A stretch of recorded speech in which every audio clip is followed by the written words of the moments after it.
Berita hari ini, kabar terbaru Dr. Lois yang ditangkap sehari kemudian dibebaskan. Ini alasan polisi melepaskan tersangka. Sebelum lanjut ke videonya, jangan lupa klik tombol subscribe dan nyalakan loncengnya agar Anda tidak ketinggalan berita dari Question TV.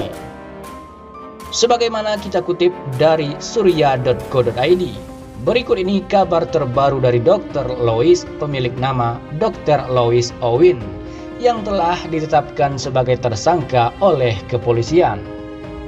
Meski sehari ditangkap dan ditetapkan sebagai tersangka, Dr. Lois akhirnya dibebaskan dengan bersyarat. Kabareskrim Polri Komjen Pol Agus Andrianto menyampaikan pasal yang pertama adalah Dr. Lois diduga melanggar pasal tentang ujaran kebencian dan atau penyebaran berita bohong atau hoax. Dr. Lois juga dianggap menghalangi pelaksanaan penanggulangan yang telah diperjuangkan semua pihak untuk menghadapi pandemi COVID-19. Dr. Lois ditangkap pada hari Minggu 11 Juli 2021 pada sore hari kemarin sekiranya pukul 4 sore usai memberikan pernyataan terbuka tentang korban meninggal dunia bukti dan tidak akan mengulangi perbuatannya lagi. Setelah ditangkap karena pernyataan yang kontroversial tentang ketidakpercayaannya kepada pandemi COVID-19, Dr. Lois mengakui kesalahannya di depan penyidik kepolisian. Dr. Lois mengaku salah karena menggiring opini mengenai COVID dalam menjalani serangkaian pemeriksaan intensif polisi.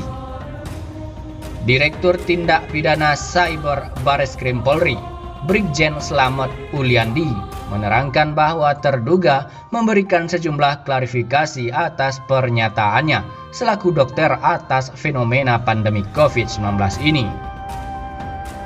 Segala opini terduga yang terkait COVID diakuinya merupakan opini pribadi yang tidak berlandaskan riset. Ada asumsi yang ia bangun, seperti kematian karena COVID disebabkan interaksi obat yang digunakan dalam penanganan pasien, ungkap Brigjen Slamet Uliandi. Brigjen Slamet menambahkan, opini terduga terkait tidak percaya COVID sama sekali tidak memiliki landasan hukum. Pokok opini berikutnya, penggunaan alat tes PCR dan swab antigen sebagai alat pendeteksi COVID yang terduga katakan sebagai hal yang tidak relevan, juga merupakan asumsi yang tidak berlandaskan riset, jelas Brigjen Slamet.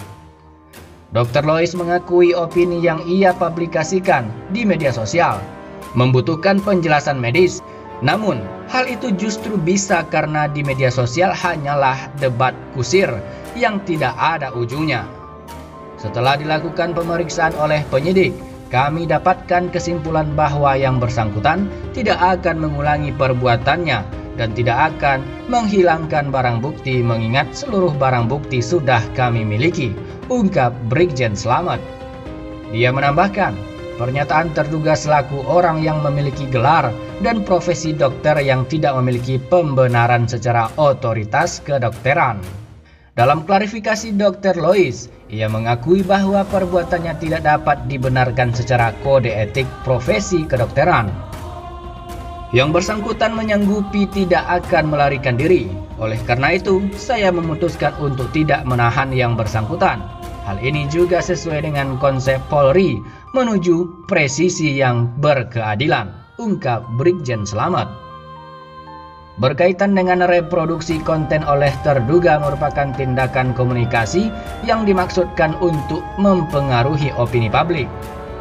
Pihak Polri mengedepankan keadilan restoratif agar permasalahan opini seperti ini tidak menjadi perbuatan yang dapat terulang di masyarakat. Nah, demikianlah berita hari ini. Bagaimana menurut sahabat Question tentang pembahasan ini? Silakan berkomentar.